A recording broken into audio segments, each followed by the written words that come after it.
Dragon Ball and Naruto are two very iconic franchises that are compared to each other a lot. And this isn't just because of popularity, it's also because Naruto, as stated by the series creator, was heavily inspired by Dragon Ball, especially in the characters. For example, Naruto is obviously inspired by Goku. Now, because of that, a lot of people will also compare their wives, Hinata and Chichi, who, on the surface, seem very similar. But the thing is, there's a major difference between them, which is fans love Hinata, and they seem to hate Chichi. It's all over the internet, there's memes about it everywhere. So, the other day, I was just sort of thinking about why that is, because I'm someone who really likes to think about these shows, realistically, because I can kind of relate to a lot of these shows because I'm really into martial arts and working out and stuff like that. So, I like to kind of put myself in different characters' shoes and sort of try and view it, I guess, like them, and that's kind of what's drawn me into these. So I was just thinking about that. Why is it that they are, they're similar on the surface. As far as the way they kind of, I guess, act when they're first introduced and whatnot. They're both basically, at first, these sort of side characters that their whole thing is that they have a crush on the main character, who, since the main character is a goofy and dumb, is just sort of oblivious to the whole thing, and that's kind of the joke, right? But they're also very different. They both end up marrying the protagonist in the end despite their obliviousness, and having kids with them, blah blah blah. So I decided to sort of sit down and think about this, and sort of dissect it about why this is. So first I'm just going to go over what I feel is the main reasons why people like Hinata, and then the same thing with Chichi, except for why a lot of people hate her. It just sort of goes down to the characters, their motives, why they like, respectively, Goku and Naruto so much. And yeah. So, I've just got some notes down here, just to help me remember. But basically, Hinata, when you're first introduced to her, she's just this random girl in Naruto's class who, while everyone's saying, oh great, Naruto's here, because he's the OG underdog, if you will, right? Everyone hates him. Except for Hinata, she's, thinking in her head, oh, Naruto, do your best, or some shit like that, I don't know, right? And you find out why. I believe it was either in a movie or in a flashback, I forget which one it was. But, basically, Hinata, as you find out through the series, is a very shy and insecure person, right? She comes from the Hyuga clan, which is one of the most powerful families, basically, in their village. They have an ability that lets them see stuff better and track people's chakra, whatever. Basically the same thing, and all that. And that's sort of what makes them special. And she's expected by her father, who's the heir to this family, because they've got, one main group of family, and then the rest of the people are, distant cousins or whatever that sort of help them out, but then the other people are, royalty. And she's basically the throne, the firstborn of him, right? But she's also not the best fighter, and she kind of gets a lot of crap from that, especially from her cousin, Neji, who will be important later on, and she kind of gets crap from him because her father ended up getting killed in the place of his father ended up getting killed in the place of Hinata's father. Sorry if I messed that up. But, so this kind of has a grudge there, and he kind of bullies her around, and she's intimidated by him. So, what happened when she first met Naruto, they were really little kids before the start of the show, and she was being bullied by some random kids, or whatever, I don't know. So Naruto just sort of steps in and stands up for her, or whatever, and gets beaten up, and despite that, he was oh yeah, standing his ground, trying to act tough or whatever, because he's Naruto. So this kind of is what sets it into motion, because Naruto's known infamously around the village, and if he's willing to not give up at certain things, then that sort of inspires her not to, and then somewhere between then and the start of the show, it sort of develops into a crush on him. So, throughout the show, she sort of has a crush on him, but she's too shy to tell, even though it's obvious to all the characters except for him. That's part of the joke, right? And then she kind of becomes friends with him, but she's again just a side character for the most part. But the pain arc is sort of where it sort of starts to set in, I guess, because that's where she basically, I'm not going to spoil anything, but something happens to her that like really pisses off Naruto, and this is one of the most iconic fights in the show, which is sort of sets in because the fans already like her because she's the shy, cute girl or whatever, right? But now, because of this, because she's sort of important to the development of Naruto here, and him sort of taking on the responsibility more, it's sort of a very coming-of-age moment for Naruto, because that's a lot of what the show is about, him going from this annoying little kid to sort of growing up.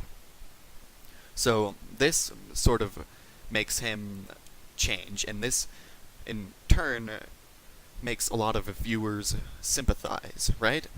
Because at this moment she tells Naruto that she loves him or whatever, right? But he's still dumb. He thinks she means it in sort of a respect way, which she also does. But this pisses him off more. This person respects me, they're my friend, they're always nice to me before anyone else, and I let them get hurt. So then, let's flash forward to around one of the last arcs of the show. I forget which one it is, because there's a lot of, like, mini arcs near the end. But her cousin Neji, who basically, through Naruto's inspiration earlier in the series, she ends up standing up against, and then they end up becoming close friends, because, you know, he was only a dick because he kind of subconsciously blamed her and her dad for his father's death, but she sort of helped him come to terms with that, I guess. So he ends up dying, and this event is sort of devastating because he's one of the main side characters at this moment. He's very important, and all the characters have been through a lot together, and then this grief and shock, I guess, kind of helps bring Naruto and Hinata closer together, because in a way Naruto feels responsible for this, and yeah. So by the end of the series, Naruto's an adult, he's seen as a hero, no one hates him anymore, there's girls all over him. And I believe this is in a movie this happened, but it might have been shown in the TV show too.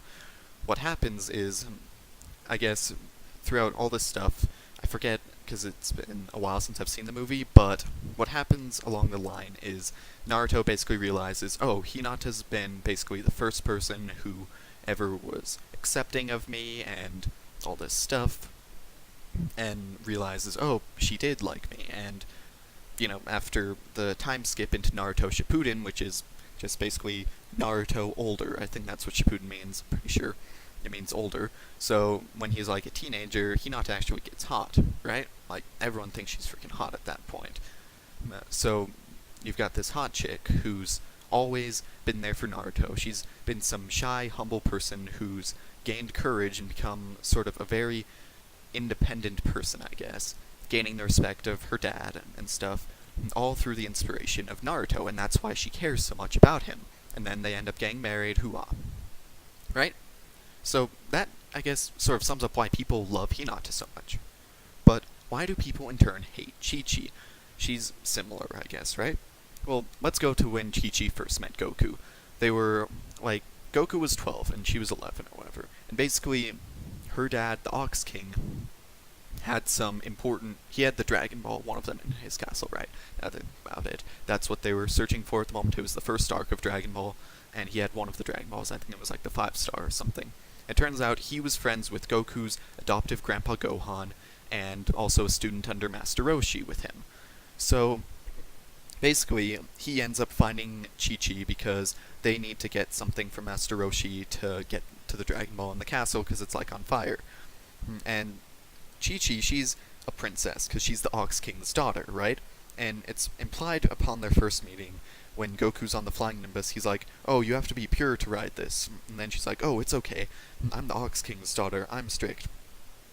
Well, he's strict, right? And you also never see Chi-Chi's mother, and in a filler arc, it's revealed that she's dead. And it's also kind of implied that Hinata's mother is dead, so that's another similarity there. Right? So Chi-Chi is kind of, I guess, a spoiled princess, but, you know, she's a good girl, right? Just a little spoiled, but, you know, kind of polite and well-mannered, sort of a cliche princess. So, what happens is Goku, because he's kind of an idiot, because he hit his head as a baby, and he spent most of his life completely isolated only with his adoptive grandpa Gohan, and he barely found out the difference between what a guy and a girl was, so whenever he wants to know, he checks to see if they have balls and pats them down. So he does the same thing to Chi-Chi when they're flying on the Nimbus. He doesn't know any better, and then she freaks out on him. And then after that, she sort of, you know, starts blushing or whatever. And what I kind of take from that is that since she's taught to be such a good girl or whatever, she's only taught that, okay, you're only going to let one boy touch you there, only someone you love, your husband or whatever. And she, since her mother's dead, doesn't really know too much about love either. I mean, Goku has no clue, but she sort of has, I guess, a fairy tale cliche image of what it is. And throughout Z and all this stuff, it's kind of implied that one of her things is she wants to have a normal family with Goku, which is a dumb choice. He's an alien. But basically, Goku meets her one more time, and basically she convinces him to get married to her, or that they're going to have a wedding.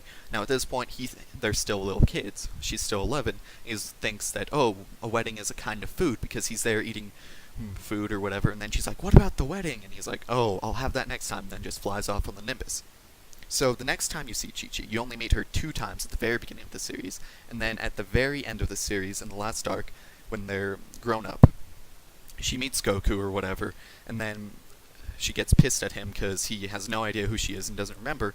But since Goku, even though he's kind of selfish and dumb, he tries his best. He wants to make people happy and be nice to them. He doesn't like seeing them sad. So when he finds out he made that promise, she's like, or no, it wasn't her. It was Krillin who says something like, your wife is someone who you live with for the rest of your life, or something like that, as a way to explain it. So that's what Goku thinks. Oh, I live with her.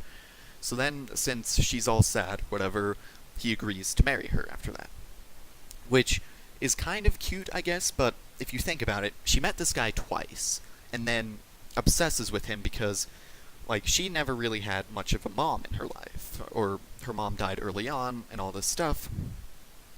And basically, she wants to have a family, a normal, cliche life. Not a princess, a normal life with a husband who works and does all this stuff. But Goku isn't familiar with this stuff. So into Z, this is obviously very frustrated with her, because she's a princess who's used to getting her way, right?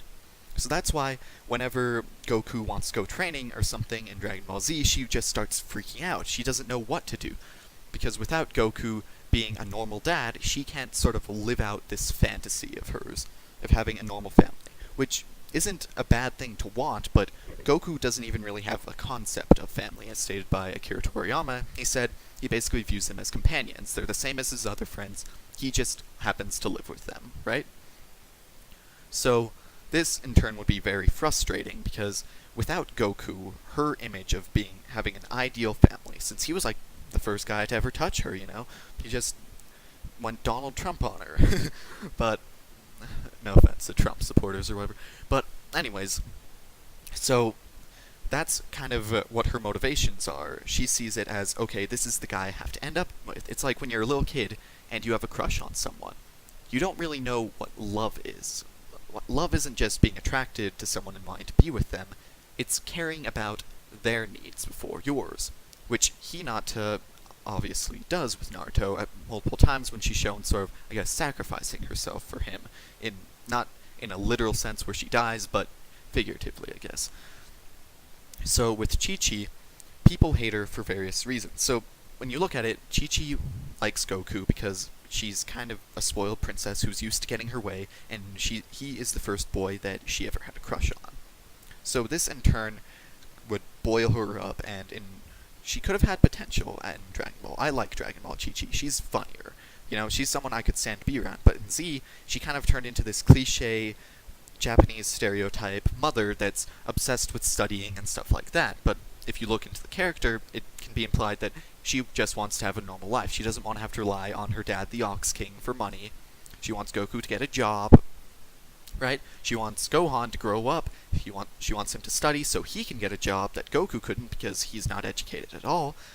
So this kind of in turn frustrates her, and fans hate her because she's always just sort of yelling at Goku. Goku is good at fighting. That's what he enjoys. He is a fighter. It's essential to his character, and I think I'm kind of going to do a video like this, diving into Goku's character more, but it's sort of a need to him. It's what he associates with happiness. Even his friends that make him happy, he gained them through fighting. He met Bulma because she wanted him to come along so that he could have an adventure and, I guess, protect her from the people. He met Krillin because they were both martial arts students, so in turn, Goku kind of associates happiness with fighting. She doesn't really care about that. Not in her mind necessarily means that she's harming Goku, but she wants Goku to be something he isn't. And that's kind of what angers fans, because Gohan is a fan favorite. Goku's son, Goku and Chi-Chi's son, is a very popular character, right? Everyone loves him.